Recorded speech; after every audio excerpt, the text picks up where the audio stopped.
উচ্চ মাধ্যমিক শ্রেণীর শিক্ষার্থীবৃন্দ, তোমাদের সবাইকে আজকের এই অনলাইন ক্লাসে স্বাগত জানাচ্ছি।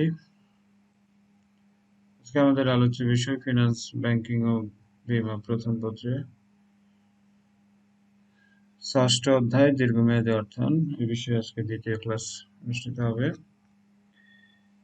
তো গত ক্লাসে আমরা দীর্ঘমেয়াদী অর্থায়ন সংস্থানের হাতিয়ার সমূহ নিয়ে আলোচনা করেছিলাম। তো আমরা জানি দীর্ঘমেয়াদী অর্থ সংস্থানের যে হাতিয়ার সমূহ আছে সেখানে আছে ঋণ বন্ধন আর ইকুইটি বন্ধন। ঋণ বন্ধন হচ্ছে বন্ড বা ডিবেঞ্চার, আর ইকুইটি মূলধন হচ্ছে সাধারণ শেয়ার এবং অগ্রাধিকার শেয়ার। আমরা গত ক্লাসে বন্ডের বিভিন্ন বিষয় নিয়ে আলোচনা করেছিলাম। আজকেও আমরা বন্ড সংক্রান্তই আরো কিছু বিষয় নিয়ে তোমাদের সাথে আলোচনা করব। তো আমরা এই উৎস হাতিয়ারটিকে গত ক্লাসে আমরা একটি চিত্রের সাহায্যে দেখিয়েছিলাম যে লং টার্ম ফাইন্যান্সিং এর সোর্স গুলো হবে equity capital, preference capital, debenture, terms loan and retained earnings. Retained earnings এর বাংলা হচ্ছে রক্ষিত আয় বা সংরক্ষিত আয়। তো এখানে যে মাঝখানে যে বিষয়টি আছে ডিবেঞ্চার, সেই ডিবেঞ্চার বিষয়টি নিয়ে আজকেও আমরা আলোচনা করব। শুরুতেই আসি যে ডিবেঞ্চার বা ঋণপত্রের প্রকারভেদ। এখানে একটি চিত্রে যদি আমরা দেখাই তো ঠিক আসলে 5 ভাগে ভাগ করা সম্ভব বন্ড বা ঋণপত্রকে। প্রথমে আছে জামানতের ভিত্তিতে, আছে পরিশোধের ভিত্তিতে, আছে নিবন্ধনের ভিত্তিতে, রূপান্তরের ভিত্তিতে এবং অন্যান্য ঋণপত্র। তো আমরা যদি জামানতের ভিত্তিতে খেয়াল করি তাহলে প্রথমে আছে জামানতবিহীন ঋণপত্র এবং জামানতযুক্ত ঋণপত্র। জামানতবিহীন ঋণপত্র হচ্ছে যে কোম্পানির ঋণ পরিশোধের নিশ্চয়তা হিসেবে কোম্পানির কোনো নির্দিষ্ট বা যাবতীয় সম্পত্তি কোনো জিম্মাদানকারীর নিকট বন্ধক না রেখে ঋণপত্র বিক্রয় করে থাকে। তবে যে ক্ষেত্রে শুধু ঋণ ফেরত দানের প্রতিশ্রুতি দেয়া থাকে সেক্ষেত্রে ঋণ প্রাপ্তির স্বীকৃতি ঋণপত্রে উল্লেখ থাকে।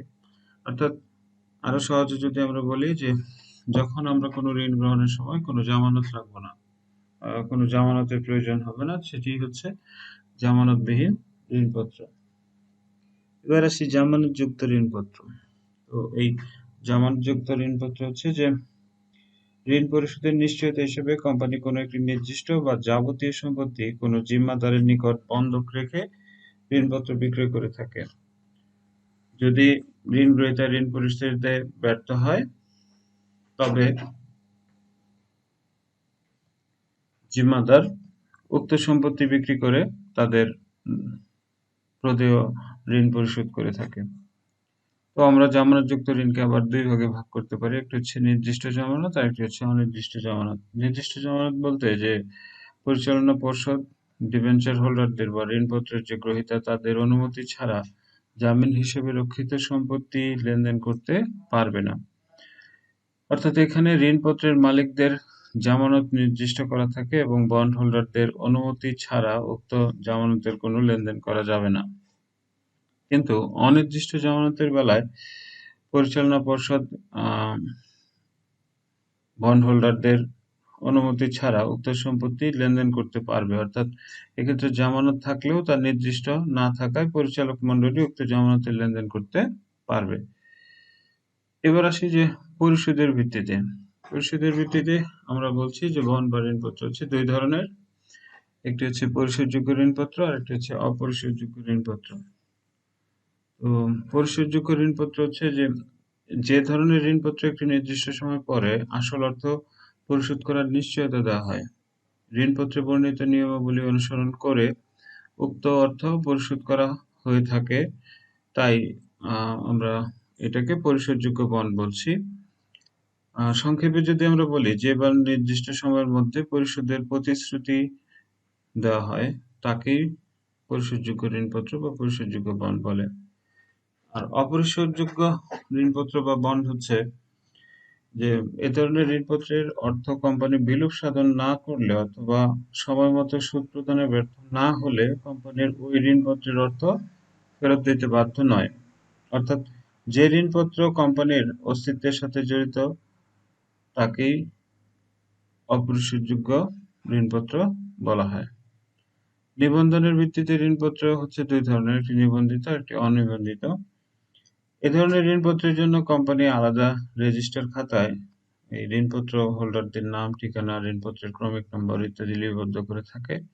এ ধরনের ঋণপত্র হস্তান্তরযোগ্য, কিন্তু তা যথা নিয়মে করতে হয়, যেমন রেজিস্টার খাতায় সংশোধন করতে হয়। আর অনিবন্ধিত ঋণপত্র হচ্ছে যে এ ধরনের ঋণপত্রের জন্য রেজিস্টার খাতায় ঋণপত্র হোল্ডারদের যাবতীয় তথ্যের লেখার প্রয়োজন হয় না। এই ঋণপত্র শুধু অর্পণের মাধ্যমে হস্তান্তরযোগ্য। অর্থাৎ এই ধরনের ঋণপত্র অনেকটা খোলা ঋণপত্র হিসেবে বিবেচিত। রূপান্তরের ভিত্তিতে ঋণপত্র। রূপান্তরের ভিত্তিতে দুই প্রকার, একটি হচ্ছে রূপান্তরযোগ্য আর একটি অরূপান্তরযোগ্য। অর্থাৎ এই ধরনের ঋণপত্রের ক্ষেত্রে রূপান্তরযোগ্য ঋণপত্রের ক্ষেত্রে কোম্পানি একটি নির্দিষ্ট সময় পরে ঋণপত্র ফেরত দিয়ে তার বিপরীতে তাদের শেয়ার প্রদান করে থাকে। এক্ষেত্রে আংশিক বা পূর্ণ রূপান্তর হতে পারে। আর অরূপান্তরযোগ্যের ক্ষেত্রে যে ঋণপত্রের বিপরীতে কোনো শেয়ার ইস্যু করা হবে না, মেয়াদ শেষে ঋণপত্রের মূল্য পরিশোধ করা হয়ে থাকে। অন্যান্য যে ঋণপত্রগুলো আছে এর মাঝে আছে income bond, zero coupon bond আর হচ্ছে জ্যাঙ্ক বন্ড। তো আমরা ইনকাম বন্ড বলতে যেটা বুঝি তা হচ্ছে যে সমস্ত বন্ডের সুদ প্রদান কোম্পানির মুনাফার উপর নির্ভরশীল, সে সমস্ত বন্ডকে আয় বন্ড বা ইনকাম বন্ড বলে। কোম্পানির মুনাফা অর্জিত না হলে আয় বন্ডের উপর সুদ প্রদান করতে হয় না। আয় বন্ড অনেকটা অগ্রাধিকার বন্ডের মতো বা অগ্রাধিকার শেয়ারের মতো। জিরো কুপন বন্ড হচ্ছে এ ধরনের ঋণপত্রের অভিহিত মূল্য থেকে কম মূল্যে বা বাট্টায় বিক্রি করা হয়। এক্ষেত্রে কোনো সুদ উল্লেখ থাকে না, শুধু মেয়াদ শেষে কত টাকা পরিশোধ করে ঋণপত্র ফেরত নেওয়া হবে তা উল্লেখ থাকে। এক্ষেত্রে ক্রয় মূল্য ও পরিশোধ মূল্যের পার্থক্যই হলো ঋণদাতার আয়। অর্থাৎ আরো সহজ করে বললে যে বন্ডের সুদের হার উল্লেখ থাকে না তাকে জিরো কুপন বন্ড বলবে। এরপর আসি আমরা কুপন বন্ড। এটি হস্তান্তরযোগ্য ঋণপত্রের মতোই, শুধু ঋণপত্রে সুদের কথা উল্লেখ করে নির্দিষ্ট তারিখের জন্য কুপন লাগানো হয়। ঋণদাতা কুপনগুলো নির্দিষ্ট তারিখে কোম্পানিতে জমা দিয়ে সুদের অর্থ উত্তোলন করে থাকে। এরপর আছে জাঙ্ক বন্ড। তো জাঙ্ক বন্ড হচ্ছে যে উচ্চ ঝুঁকি ও উচ্চ প্রতিদান সম্পন্ন বন্ডকে জাঙ্ক বন্ড বলা হয়। সাম্প্রতিককালে এই বন্ড মূলধন বাজারে যথেষ্ট ভূমিকা পালন করছে। সাধারণত আমেরিকায় এই ধরনের বন্ডের প্রচলন বেশি দেখা যায়। উচ্চ ঝুঁকি এবং উচ্চ প্রতিদান সম্পন্ন যে বন্ড, সেই বন্ডকে আমরা বলছি জাঙ্ক বন্ড। বন্ডের সাথে একটি গুরুত্বপূর্ণ বিষয় জড়িত, সেটি হচ্ছে বন্ড ইনডেনচার। আমাদের প্রায়শই পরীক্ষায় এই প্রশ্নটি আসে। সাধারণত ঋণপত্র বলতে ঋণদাতা ও ঋণ গ্রহীতার মধ্যে একটি বিশেষ চুক্তিনামা বা দলিলকে বোঝায়।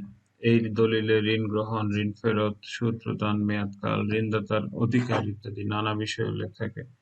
কিন্তু ঋণপত্র যেহেতু এখনো কাগজ বা সার্টিফিকেট বিশেষ, তাই এর মধ্যে ঋণের সার্বিক বিষয় অন্তর্ভুক্ত করা সম্ভব হয় না। এজন্য ঋণপত্র বা সার্টিফিকেটের সাথে একটি আইনগত চুক্তিনামা সংযুক্ত করা হয়, যাতে ঋণ চুক্তির সার্বিক খুঁটিনাটি বিষয় অন্তর্ভুক্ত করা যায়। এই আইনগত চুক্তিনামাকেই আমরা বন্ড ইনডেনচার বলি। বন্ড ইনডেনচারের মাঝে কিছু শর্ত থাকবে। প্রথম শর্ত হচ্ছে যে সাধারণ বিষয়সমূহের বর্ণনা থাকবে, জামানত সম্পর্কে পূর্ণাঙ্গ ধারণা থাকবে, ঋণপত্রের ধারকদের নিরাপত্তা প্রদান করা হয়, নিরাপত্তার বর্ণনা থাকবে, আর পরিশোধ ও অবসান সম্পর্কিত বর্ণনা থাকবে। মোট কথা হচ্ছে বন্ড ইনডেনচার হচ্ছে যে বন্ডের দলিলের সাথে সেই প্রতিষ্ঠানের কি কি আইনগত আরো বিষয় আছে সেই বিষয়ে বিস্তারিত আরেকটি চুক্তিনামা যা বন্ডের সাথে যুক্ত করে দেওয়া হবে, সেটিকেই আমরা বলছি বন্ড ইনডেনচার।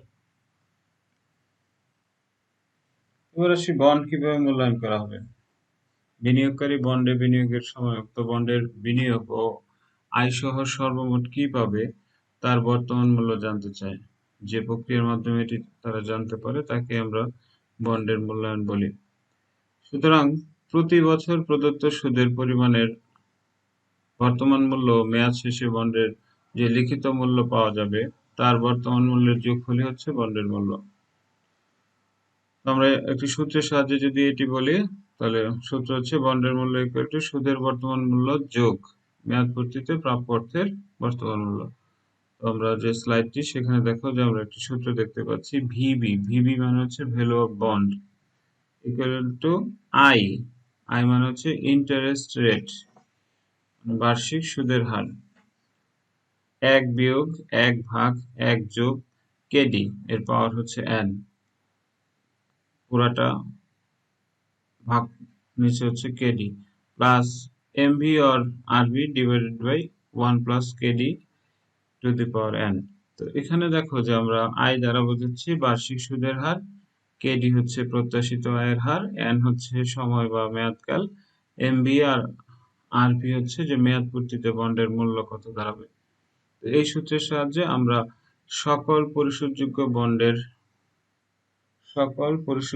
বন্ডের মূল্য নির্ণয় করতে পারবো। এখন দেখো যে একটি উদাহরণের সাহায্যে আমরা বন্ডের মূল্য কিভাবে নির্ণয় করব। তা দেখো যে রূপকথা লিমিটেড 2020 সালের 1 জানুয়ারি 10% সুদের হারে 10 বছর মেয়াদী একটি ঋণপত্র ইস্যু করে। ঋণপত্রটির লিখিত মূল্য 1000 টাকা এবং প্রত্যাশিত আয়ের হার 10% হলে ঋণপত্রটির বর্তমান মূল্য কত? আবার বলছি যে 2020 সালের 1 জানুয়ারি 10% সুদের হারে 10 বছর মেয়াদী একটি ঋণপত্র ইস্যু করে। ঋণপত্রটির লিখিত মূল্য হবে 1000 টাকা এবং প্রত্যাশিত আয়ের হার 10% হলে ঋণপত্রটির বর্তমান মূল্য কত? তো আমরা যদি ঋণপত্রের বর্তমান মূল্য নির্ণয় করতে চাই তাহলে আমাদের সূত্র হচ্ছে VB equal to 1 I into 1 minus 1 by 1 plus K to the power N whole divided by KD plus RV by 1 plus KD to the power N. তো এখানে আমরা ইচ্ছা করলে এই সংখ্যাগুলো বাংলায় লিখতে পারতাম, তো আমরা ফিনান্সে সাধারণত ইংরেজিতে ব্যবহার করা হয়, কিন্তু একাদশ শ্রেণীতে বাংলা এবং ইংরেজি দুইটাই গ্রহণযোগ্য। তো এখানে আয়ের মান আমরা পাশে নির্ণয় করে নিচ্ছি যে 1000 টাকা যেহেতু লিখিত মূল্য, সুদের হার 10%, তার মানে 1000 এর 10% হচ্ছে 100 টাকা।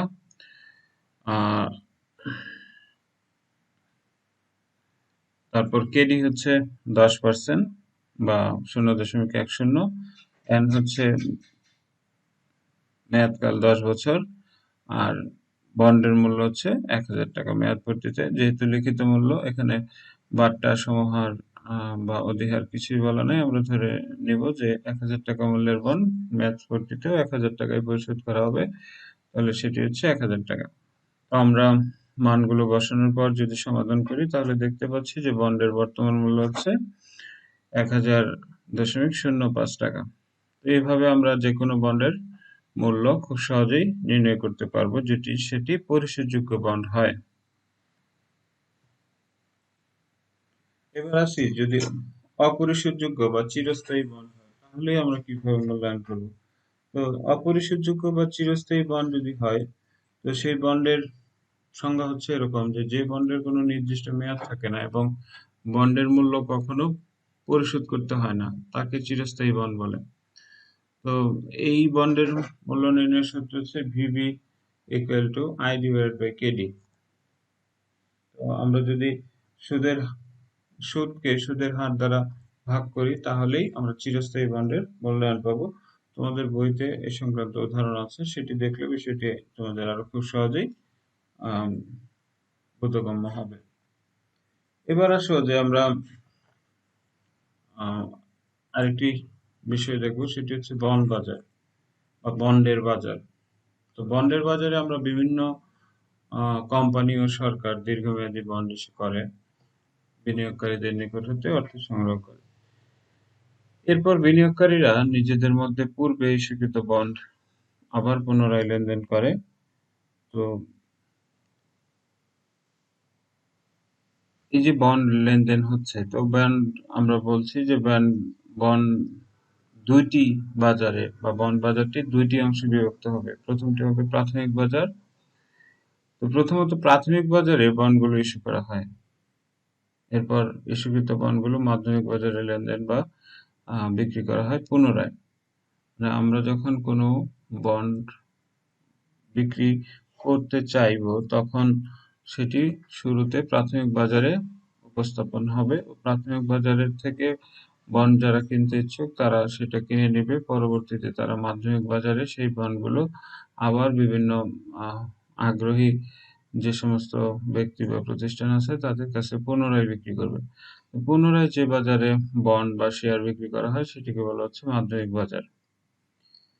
তো এই যে আহ, আমরা বিক্রি করব এর উদ্দেশ্যটা কি? আসলে বন্ড বাজারের উদ্দেশ্যই হচ্ছে যে সরকারি ও বেসরকারি ব্যয় নির্বাহের জন্য একটি দীর্ঘমেয়াদী তহবিলের ব্যবস্থা করা।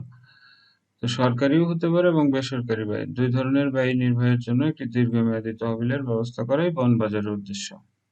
আর এই বন্ড বাজারের হাতিয়ারগুলো হচ্ছে ট্রেজারি বন্ড, কর্পোরেট বন্ড, বৈদেশিক বন্ড। তো এই বিষয়গুলো নিয়ে আমরা গত ক্লাসে তোমাদের সাথে আলোচনা করেছি। অধিকাংশ বন্ডই আমরা ওটিসি বা ওভার দ্য কাউন্টার বাজারে বিক্রি বা লেনদেন হয়ে থাকে, তবে কিছু বন্ড, বিশেষত কর্পোরেট বন্ড সমূহ আমরা স্টক এক্সচেঞ্জে লেনদেন হয়ে থাকে।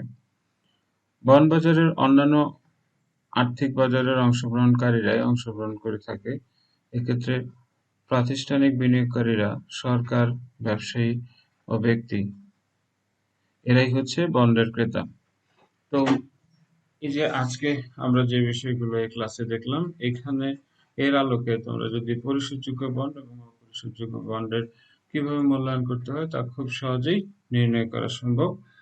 আহ, তো আমাদের যেহেতু বন্ডের প্রকারভেদে অনেকগুলা প্রকারভেদ ছিল, সেই প্রকারভেদগুলো থেকে আমাদের সিলেবাসে শুধু পরিশোধযোগ্য, অপরিশোধযোগ্য বন্ড, জিরো কুপন বন্ড এই বন্ডগুলো সম্বন্ধেই বিস্তারিত আলোচনা করা আছে এবং এই বন্ডগুলো কিভাবে মূল্যায়ন করা হবে আরো দুটি বিষয় আমাদের এখানে অন্তর্ভুক্ত করা বাকি আছে। তো সেটি আমরা আগামী ক্লাসে তোমাদের সাথে আরো তিনটি বিষয়ের মধ্যে আছে যে মেয়াদ পূর্তিতে বন্ডের কিভাবে উপার্জন হার নির্ণয় করা হবে, yield to call অর্থাৎ মেয়াদ পূর্তির পূর্বেই যদি কল করা হয় সেক্ষেত্রে বন্ডের মূল্য কিভাবে নির্ণয় করা হবে এবং বর্তমান বা চলতি উপার্জন হার কিভাবে নির্ণয় করবে। আগামী ক্লাসে আমরা এই বিষয়গুলো নিয়ে তোমাদের সাথে আবারও আলোচনা করব। সে পর্যন্ত সবাই ভালো থাকো, সুস্থ থাকো। এতক্ষণ পর্যন্ত তোমাদের সাথে ছিলাম আমি মানিক বণিক, সহকারী অধ্যাপক, কৃষি বিজ্ঞান বিভাগ। তো আগামী ক্লাসে সবার অংশগ্রহণ প্রত্যাশা করে আজকের মতো এখানে শেষ করছি। সবাইকে অসংখ্য ধন্যবাদ।